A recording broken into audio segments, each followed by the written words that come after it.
तो एक तो हमने मतलब यहाँ कह रहे हैं पर कि एक मौका आया था, गवा दिया। एक नहीं बेशतर मौके आए हैं अच्छा। जो हमने गंवाए हैं। सर ये भी तो सच है ना, एक वक्त इंडिया खुद कहता था कि आप कश्मीर ले दो और हमें हैदराबाद वाली साइड दे दो। नहीं, ऐसा कुछ भी नहीं हुआ। देखें सीन क्या रहा है यहाँ पे।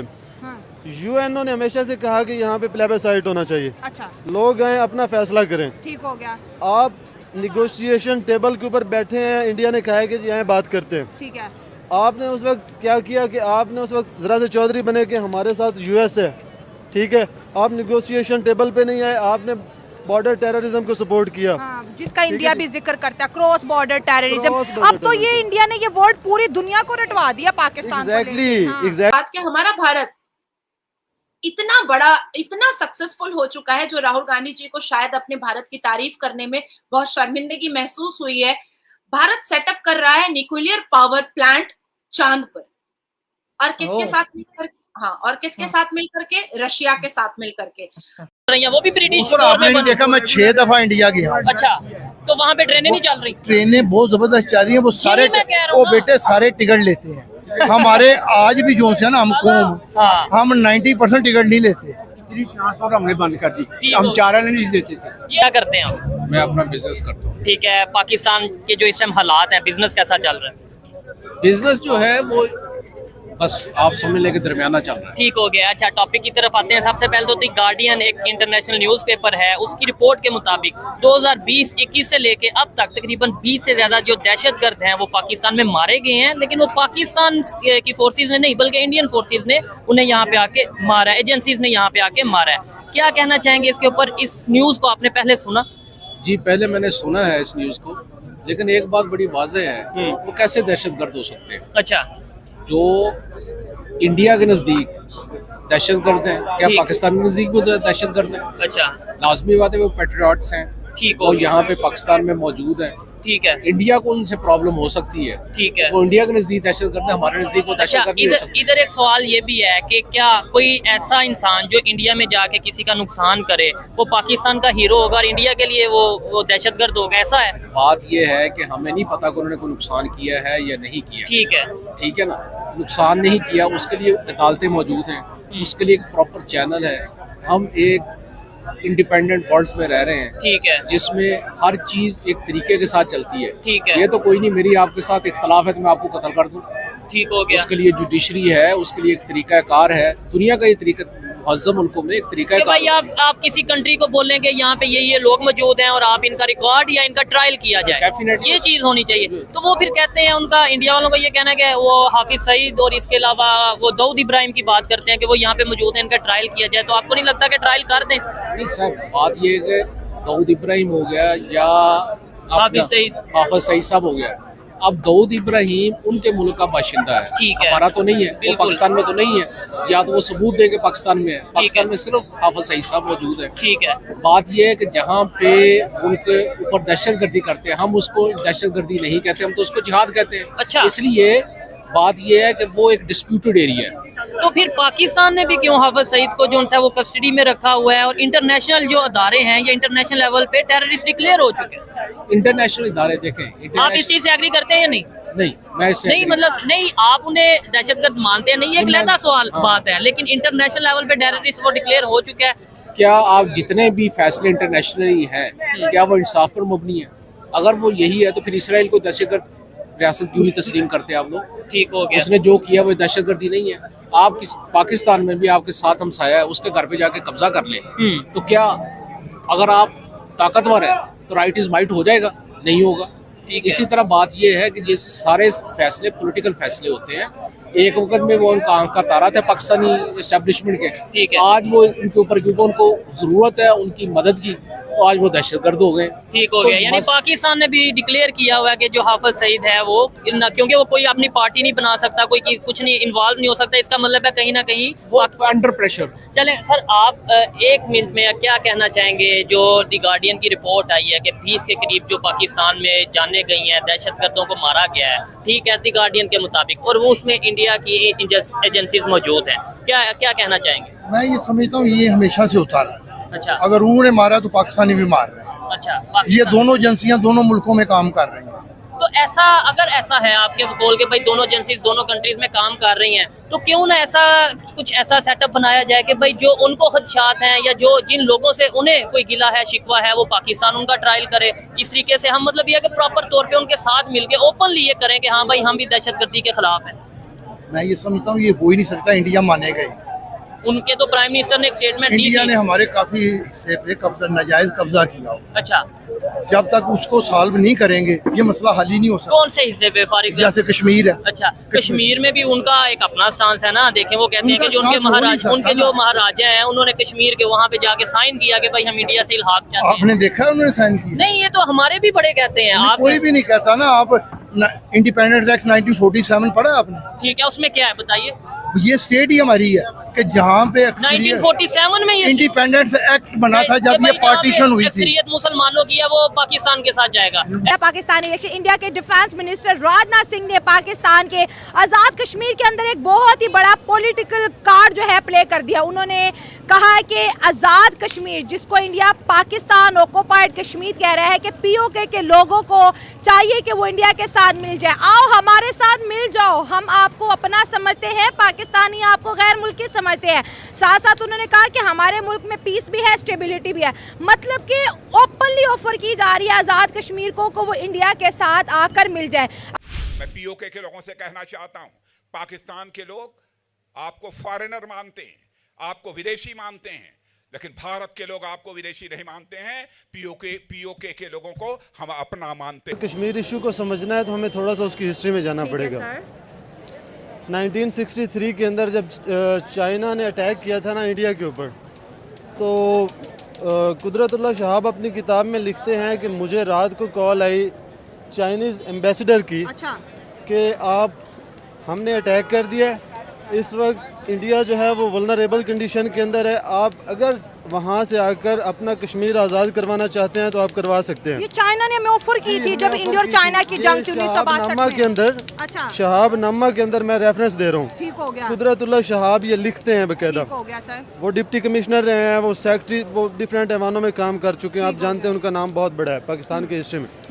अच्छा, वो कहते हैं कि मैं उसी वक्त गाड़ी निकाली चूँकि मामला बहुत ज़्यादा क्रूशल था। ठीक हो गया। मैं पहुँचा हूँ, उस वक्त अयूब खान थे यहाँ पर सदर। अच्छा। तो वो अयूब खान की रिहाइश पे पहुँचे, अयूब खान सो रहा है। उसने जाकर गार्ड से कहा कि अयूब खान को उठाएं, सिक्योरिटी, नेशनल सिक्योरिटी का मसला है, बहुत बड़ा मसला है, आप उसको उठाएं। वो लिखते हैं कि मैंने 15 मिनट उस गार्ड को समझाने में लगाए हैं कि मामला बहुत ज़्यादा क्रूशल है, और वो कहता था आगे से गालियाँ पड़नी। अच्छा।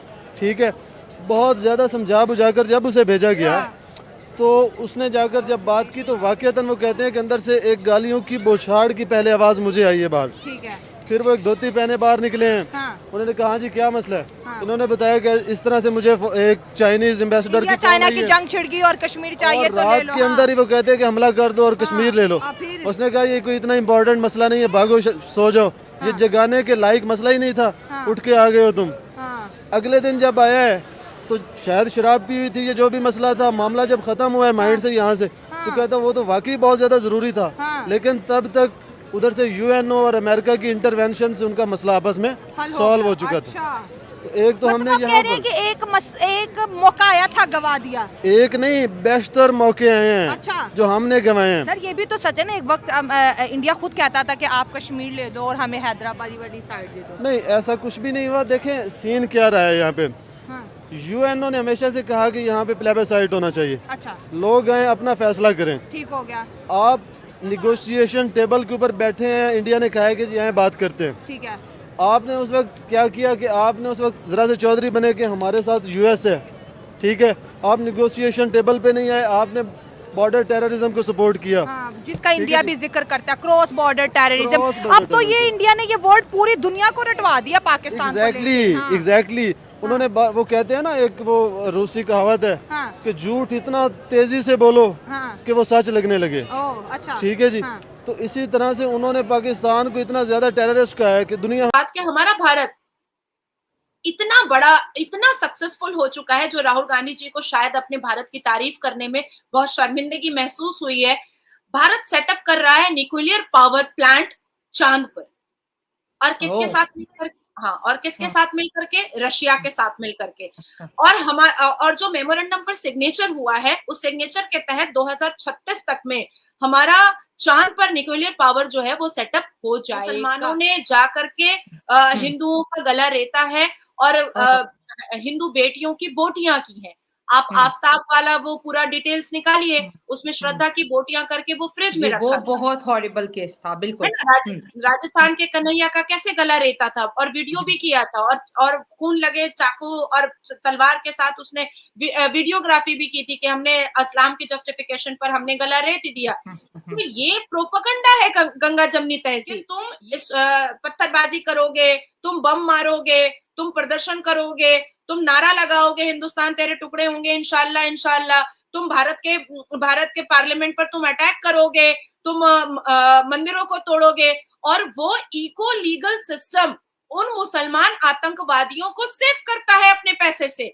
अहमदाबाद में तकरीबन 7 से 8 आतंकवादी अरेस्ट हुए थे मुसलमान, जिन्होंने वहां पर बमबारी की थी अहमदाबाद में, जिसको बचाया किसने था? जमायतुल उलमा हिंद ने उनका केस लड़ा। मैं हूं शाइला खान और आप देख रहे हैं मेरा खास शो डिबेट विद शाइला, और आज हम आपके लिए दो बहुत ही बड़ी ब्रेकिंग न्यूज लेके आए हैं।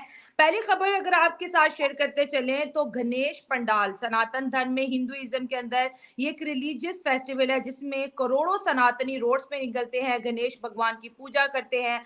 और ये वाकया हम जो आपके साथ बयान करने जा रहे हैं ये सूरत का है कि वहां पर गणेश पंडाल नाचता गाता खुशियां मनाता जो है गुजर रहा था कि वहां पर देखा यह जाता है कि कुछ लोगों ने वहां पर पथराव किया और कहते हैं ना खुशियां बांटने वालों के हिस्से में पत्थर आए। और 2002 के बाद अगर बात करें तो ये ऐसा पहला वाकया सूरत के अंदर रिकॉर्ड किया गया जहां पर हिंदुइज्म से रिलेटेड फेस्टिवल के ऊपर पथराव किया। अगर हम इससे पहले यूपी की बात करें, बिहार की बात करें, तो ऐसे बहुत से वाकयात वहां पर रिकॉर्ड हो चुके हैं। लेकिन गुजरात को एक बहुत कहते हैं ना कि पुरअमन स्टेट माना जाता है कि 2002 के बाद कभी किसी की जरूरत नहीं हुई कि वहां पर पथराव कर सके या वहां पर दंगा भड़काने की कोशिश कर सके। अब जो है गणेश पंडाल के ऊपर पथराव होता है, भगदड़ मचती है लोगों में और पुलिस जो है एक्टिव हो जाती है। सवाल यहाँ पर ये पैदा होता है कि 100 करोड़ सनातनियों का हिंदुस्तान है, लेकिन जब जब हम देखते हैं कि कावड़ यात्रा हो, गणेश पंडाल हो या दुर्गा माँ की पूजा हो, ये सारे के सारे वो रिलीजियस फेस्टिवल है जो हिंदुइज्म के अंदर मनाए जाते हैं, पथराव होना अब एक लाजिम सी चीज करार दी जा रही है। इसके ऊपर नाज़िर जी से बात करते हैं क्योंकि खबरें ये आ रही है कि 33 लोगों को अरेस्ट भी किया गया है। सवाल यहाँ पर ये पैदा होता है कि ऐसा होता ही क्यों है? अगर ईद की बात करें, जुम्मा की बात करें, क्या वहां पे भी ऐसा कुछ होता है या सिर्फ सनातन से ही रिलेटेड ऐसी खबरें जो है रिकॉर्ड की जाती है? तो नाज़िर जी को वेलकम कहते हैं। Thank you so much Nazir ji हमें ज्वाइन करने के लिए। वंदे मातरम, भारत माता की जय। और पाकिस्तान के 1% जो बचे हुए हिंदू हैं उनको नाजिया इलाही खान की तरफ से, भारत की इस बेटी की तरफ से गणेश चतुर्थी की बहुत बहुत बहुत शुभकामनाएं। बहुत आश्चर्य होता है शैला, बहुत आश्चर्य होता है कि भारत इस पूरी दुनिया में एक वाहिद देश है जिसने माइनॉरिटीज को फलाया फुलाया है, जिसमें माइनॉरिटीज बढ़े हैं और सुरक्षित रहे हैं। हमें याद है कि आजादी के वक्त हमारे भारत में 7 करोड़ जो है वो मुसलमान हुआ करते थे। आज हमारे देश में 22 से 25 करोड़ मुसलमान हैं, 72 फिरके और 58 कास्ट को मिला करके। मुझे याद है कि 77,000 मस्जिदें हुआ करती थी इतिहास के पन्नों के हिसाब से हमारे भारत में। आज 3 लाख से ऊपर एक्टिव मस्जिदें हैं। बाकी जो मस्जिद में अगर नहीं जाते हैं युवक और रोड पे नमाज पढ़ते हैं तो ये उनका प्रॉब्लम है, या हमारा प्रॉब्लम नहीं है, या सरकार का प्रॉब्लम नहीं है।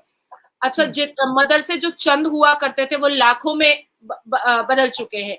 इमाम बाड़े, मज़ारें जो चंद हुआ करती थी वो लाखों में बदल चुके हैं। हालांकि इस पे एक बहुत बड़ा सवाल भी उठता है कि पीरो मुर्शिद अब कैसे पैदा हो रहे हैं जो इतनी मज़ारें अचानक से पैदा हो जा रही हैं। करेक्ट है, ठीक है। हमारे यहाँ भारत में ईद की जब नमाज होती है पूरा सुकून और पुलिस की बैरिकेडिंग दे करके और पुलिस पोस्टिंग दे करके नमाजें करवाई जाती हैं। बकरीद की नमाज होती है, जानवरों का पूरा मेला लगता है, मुहर्रम का जुलूस जलसा होता है, 12 रबी अव्वल अभी मनाएंगे सब कोई, 12 वफात मनाएंगे सब कोई, उसमें ईद मिलादुन नबी होता है, उसमें मिलाद होता है। और कहीं पर भी गाहे बगाहे भी आप यह खबर नहीं सुनिएगा कि कोई पत्थरबाजी हुई है या कोई भगदड़ मचा है। मुसलमान अपने फेस्टिवल को, अपने त्योहार को, अपने सारे रिचुअल्स को इतने पुरसुकून तरीके से और under the barricade, under the posting of